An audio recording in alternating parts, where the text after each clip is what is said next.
Hello, listeners of the latest episode. Welcome to the new chapter of our story. At exactly 1,000 hours on day 112, Phase 2 began. John watched through intercepted video feeds from Fort Carson. The Resistance had tapped into Webb's broadcast network, the same system transmitting the demonstration to survivor settlements across 6 states. What Webb intended as proof of Phase 2's benevolence, the Resistance would witness as either validation or condemnation of everything they'd sacrificed. 200 people stood in Fort Carson's central courtyard, representatives from 20 settlements. Some genuinely believed Webb's promises of painless evolution. Some came because their communities forced them.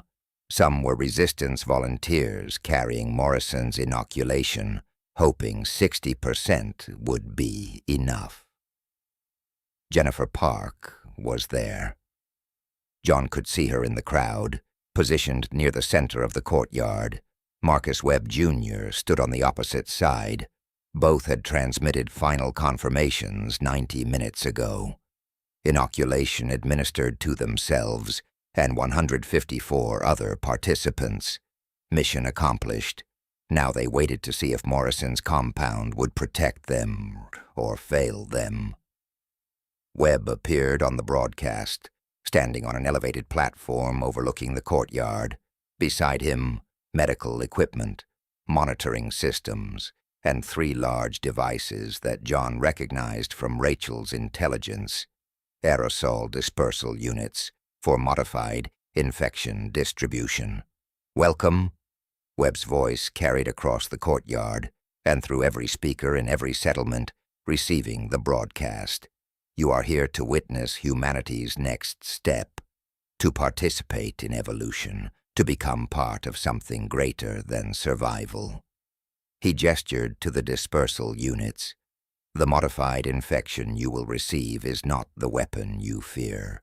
It is a tool, a method of enhancement that preserves your consciousness, your memories, your identity, while adding purpose, direction, community. You will remember who you were. You will simply become better. In 6 to 8 minutes, the transformation will be complete. You will feel no pain. You will lose nothing essential. You will only gain. And when you return to your settlements tomorrow, you will show others that Phase 2 is not subjugation. It is salvation. John's hands gripped the edge of the monitor. 200 people about to be exposed to modified infection, 94 of them carrying Morrison's inoculation, 62 likely to transform despite protection, 44 with no protection at all. Activate dispersal, Webb ordered. The 3 units engaged simultaneously. Invisible aerosol filled the courtyard, modified infection in concentration levels designed for maximum transmission. Everyone in the courtyard breathed it in. No escape, no protection except the inoculation 62 people hoped would save them. John started counting. Morrison had estimated 6 to 8 minutes for transformation to manifest. They'd know in less than 10 if the inoculation worked. Minute 1. No visible effects. 200 people standing in the courtyard, breathing normally, showing no signs of distress. Webb continued his narration. The modified infection is entering your bloodstream now, moving to your brain, beginning the enhancement process. You may feel mild disorientation, slight pressure. This is normal. This is evolution. Minute 2. Several people swayed, put hands to their heads. The first physiological responses to infection, but still standing, still conscious. Morrison stood beside John, monitoring the broadcast with clinical precision. Transformation typically manifests between minute 3 and minute 6. If the inoculation works, they'll show no further symptoms. If it fails, they'll begin the conversion process. Minute 3. The first person collapsed. A man near the front of the courtyard, mid-30s, dropped to his knees, hands clutching his head. Not protected by inoculation, the modified infection was taking hold. Then another fell, and another. Within 30 seconds, 10 people were on the ground, convulsing, the beginning of transformation that would rewrite their neural pathways and turn them into Webb's controlled workforce. 11, 12, 13. Morrison counted under his breath, transformation cascading through the uninoculated population. But most people remained standing. John's count showed 187 people still upright at minute 4. Either they were inoculated and protected, or their transformations hadn't manifested yet. Then Jennifer collapsed. John saw it happen through the grainy video feed, saw her drop to one knee, face contorted not in pain but in horror. She knew what was happening, knew the inoculation had failed for her, knew she was transforming despite Morrison's protection. "Jennifer's down," John said, his voice hollow. "Failed. Inoculation," Morrison confirmed, studying her physiological response through the broadcast cameras. "She's transforming, but look at her face. That's not blank compliance. She's conscious, fighting it." Jennifer was screaming. Not wordless animal sounds, but actual words. "No, not again. I won't, I can't." Her voice cut off as the transformation accelerated, but her eyes remained aware, terrified, human enough to understand what was being done to her. Minute 5. Marcus fell. Same pattern as Jennifer. Collapse, fight, consciousness battling against transformation that wouldn't be denied. His enhanced physiology from the first transformation making this second one faster, more aggressive. 20 more people went down between minutes 5 and 6, all showing the same pattern. Transformation with resistance. Enhanced conversion with high cognitive retention. The 40% for whom Morrison's inoculation had failed. But 94 people remained standing, showed no signs of transformation despite exposure, breathing normally, conscious, completely human. The inoculation was working. 60% effectiveness, exactly as Morrison predicted. 94 people proving that transformation could be resisted, that Webb's modified infection wasn't inevitable. Minute 6. The courtyard had separated into 3 distinct groups. 44 people fully transformed, lying on the ground in the blank compliance Webb had promised. No resistance, no consciousness, perfect conversion into controlled workers. 62 people transforming with resistance, including Jennifer and Marcus, fighting and screaming and conscious enough to know they were losing. Enhanced bodies with imprisoned minds, and 94 people completely unaffected, standing in defiant proof that Morrison's inoculation worked, that Phase 2 could be stopped. Webb saw it too, saw his demonstration failing in real time on live broadcast to every settlement in 6 states. His expression shifted from confidence to confusion to cold fury in the span of 10 seconds. "Medical teams, assess the resistant population," Webb ordered. "Identify why transformation failed for 47% of participants." John did the math. Webb thought 44 transformed successfully, plus 62 transforming with complications equals 106 people, meaning 94 failures, 47%. Close enough to 50 that Webb might believe it was random variance in infection effectiveness. He didn't know about the inoculation, didn't know the resistance had infiltrated his demonstration, didn't know Morrison had created a compound that blocked transformation. Webb thought his modified infection was simply failing at a catastrophic rate. "This is unexpected," Webb said, addressing the cameras. We're observing resistance in approximately half the demonstration cohort.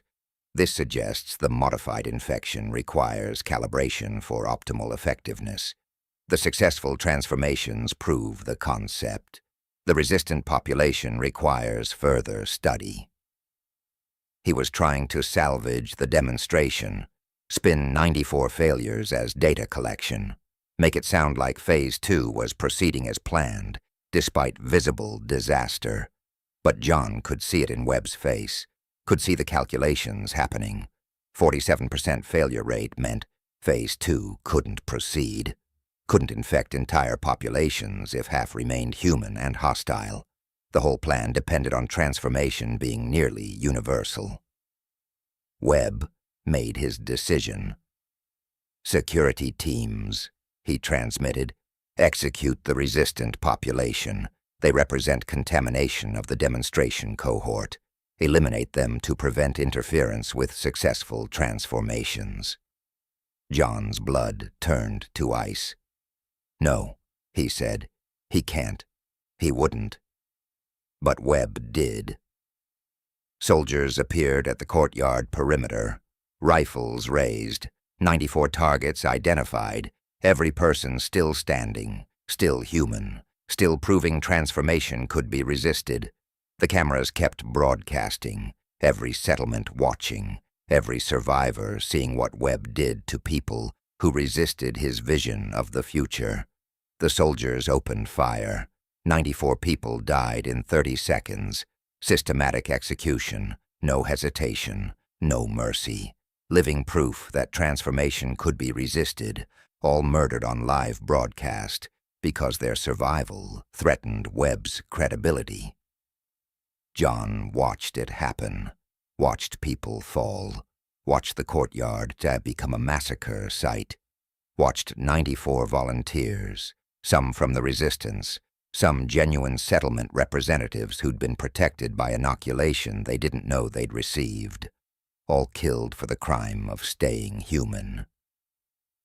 "He killed them," Morrison said, his voice breaking. "The inoculation worked. We proved transformation could be prevented, and he executed everyone who proved it. The 62 who'd transformed incompletely, including Jennifer and Marcus, were still alive, still conscious enough to watch the massacre, still aware enough to understand that their transformation had saved their lives, while condemning them to imprisonment in bodies they couldn't fully control." Webb addressed the cameras again. "What you witnessed was necessary culling of a compromised cohort. The resistant population showed signs of prior infection that interfered with proper transformation. They were eliminated to preserve the integrity of Phase 2 demonstration. The 62 successful transformations with enhanced retention will be reconditioned to optimal cognitive levels. The 44 perfect transformations prove Phase 2's viability. Regional implementation will proceed with improved protocols to ensure universal success." He was lying, covering the massacre with technical language, pretending 94 executions were medical necessity rather than desperate damage control. But every settlement had seen the truth, had seen 94 people resist transformation, had seen Webb murder them for succeeding, had seen that his promises of painless evolution were lies covering forced compliance. The broadcast ended. The resistance base erupted in chaos. 94 people, someone shouted. He executed 94 people on live broadcast. How is that not turning every settlement against him? Because he's calling it contamination removal, Chen said grimly, spinning it as medical protocol rather than murder. Some settlements will believe him, will convince themselves the executions were necessary. "Jennifer and Marcus," Sarah said quietly. "They're alive but transformed, with high cognitive retention, conscious prisoners in their own bodies." John couldn't speak, couldn't process what he'd just witnessed. The inoculation had worked perfectly. 60% protection, exactly as Morrison predicted. They'd proven transformation could be prevented, and 94 people had died for that proof. Morrison was reviewing his calculations, trying to understand how success had become catastrophe. The inoculation worked. 94 people stayed human despite exposure. That's validation. That's 94 martyrs, Michael interrupted. 94 people who proved we're right and paid for it with execution. Webb just showed every settlement what happens if you resist. Stay human and die. Transform and live. He also showed that resistance is possible. Someone countered. 94 people proved it. That has to matter. It matters if settlements believe they can replicate the protection, Morrison said. But they don't know about the inoculation, don't know how those 94 resisted. From their perspective, half the demonstration cohort randomly failed to transform and got executed for it. That's not inspiring. That's terrifying. The tactical analysis continued. The debate about whether the demonstration had helped or hurt the resistance. The calculation of what 94 deaths bought them versus what Phase 2 would cost if it proceeded. But John just kept watching the frozen image on the monitor.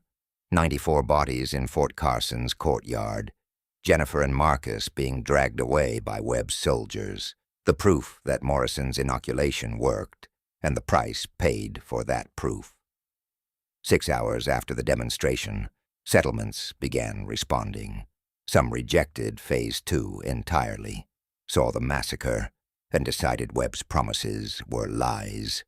Broadcast their refusal to accept voluntary infection, prepared to resist forced transformation. Others doubled down on compliance, convinced themselves the executions were necessary, believed Webb's explanation about contamination, volunteered for infection to prove their loyalty and avoid being classified as resistant. The region was fracturing, some settlements choosing humanity, some choosing transformation, some paralyzed by fear of making the wrong choice, and Webb moved quickly to exploit the division. Phase 2. Regional implementation begins in 48 hours, he broadcast 12 hours after the demonstration. Settlements that volunteer for infection will receive priority access to resources, protection, and integration into the controlled zones. Settlements that resist will be classified as contaminated and quarantined. It was exactly what he'd threatened before. Scorched earth against resistance, forced compliance through resource control and military pressure. But he'd also lost credibility, lost the narrative that Phase 2 was benevolent. Every settlement that had watched the broadcast had seen him execute 94 people for staying human. That couldn't be spun away, no matter how much technical language he wrapped around it. We need to tell settlements about the inoculation, Morrison said during the emergency strategy session. Let them know the 94 didn't randomly resist, that we have a compound that prevents transformation, that protection is possible. We have 0 doses left, Michael reminded him. We used all 300 for the demonstration. Even if settlements believe us, we can't protect them. But I know how to make more, Morrison said. Marcus and Jennifer's antibodies are the source. If we can retrieve blood samples from them, I can synthesize new batches, enough to inoculate entire settlements. Marcus and Jennifer are prisoners at Fort Carson, Chen said. Transformed and under Webb's control, we'd have to infiltrate the facility, access high-security detention, extract blood samples from transformed individuals, and escape. That's impossible. Nothing's impossible, John said quietly. Just difficult. dangerous, likely to get people killed. We've done worse, for less. He pulled up Fort Carson's layout from Rachel's intelligence. Jennifer and Marcus are valuable to Webb now, not just as transformed workers, but as proof his reconditioning can fix failed transformations. He'll keep them secured but accessible, probably in medical detention where they can be monitored and studied. You want to raid Fort Carson? Michael said, the most defended facility Webb operates, where he just executed 94 people, where he's holding 62 transformed prisoners, including our people. You want to assault that? I want to retrieve blood samples so Morrison can make more inoculation, John said. If we can mass-produce the protection, we can offer settlements a real choice. Transform or stay human with protection. That changes the equation completely. It's suicide, someone said. It's necessary, John countered. The demonstration proved Morrison's inoculation works, proved transformation can be prevented, but 94 people died for that proof, and we have nothing to show for it except validation of a treatment we can't reproduce.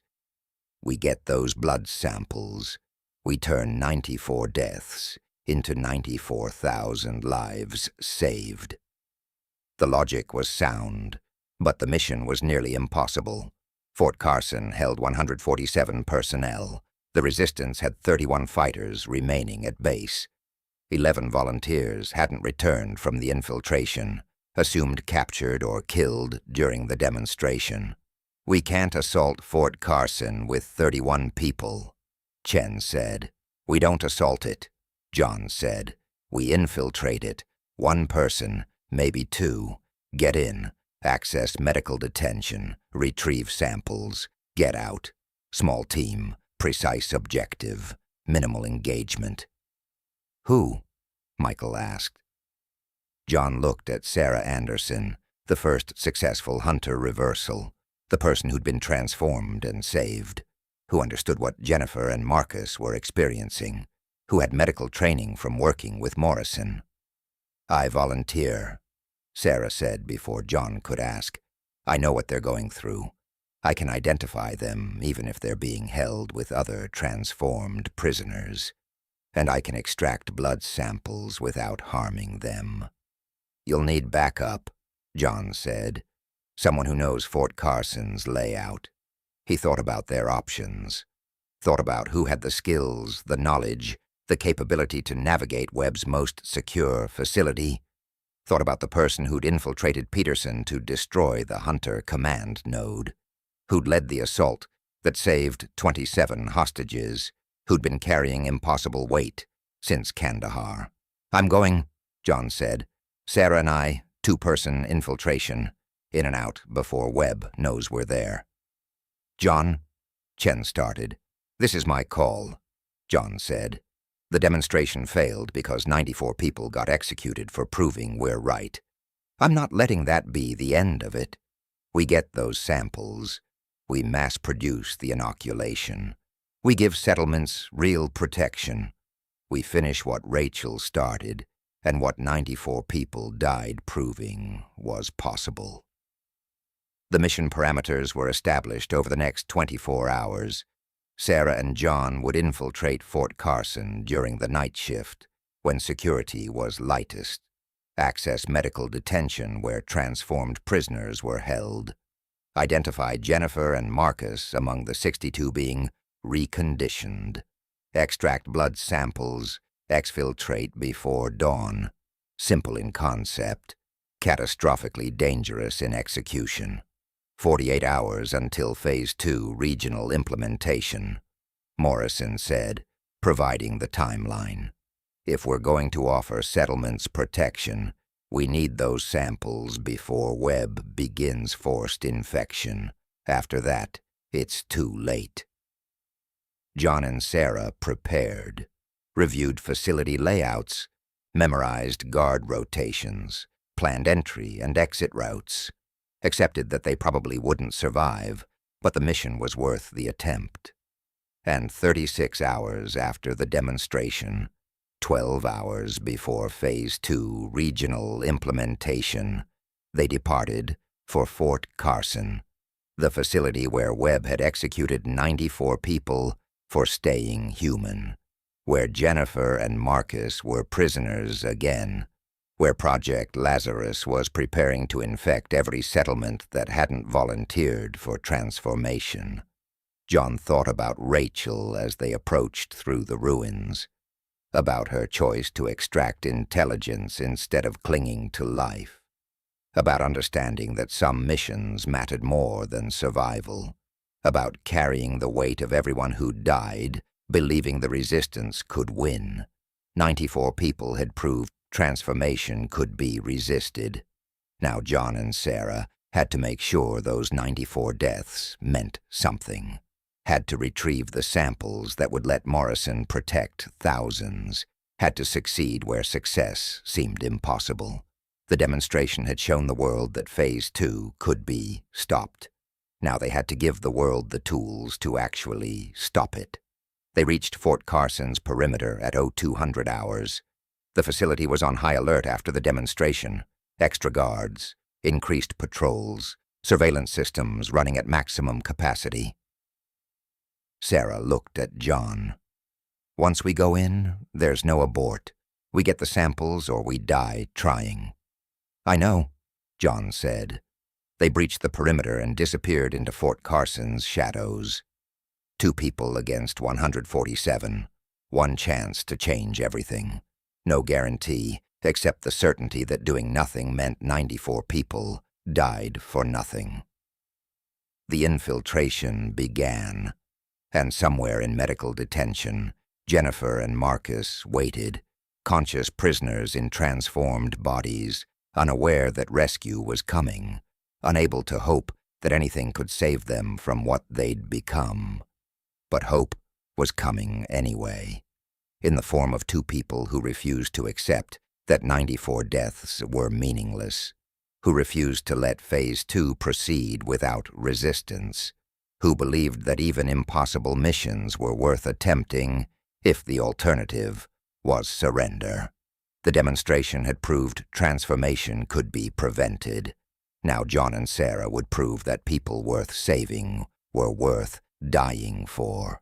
Fort Carson's shadows swallowed them, and the mission to retrieve humanity's last hope began.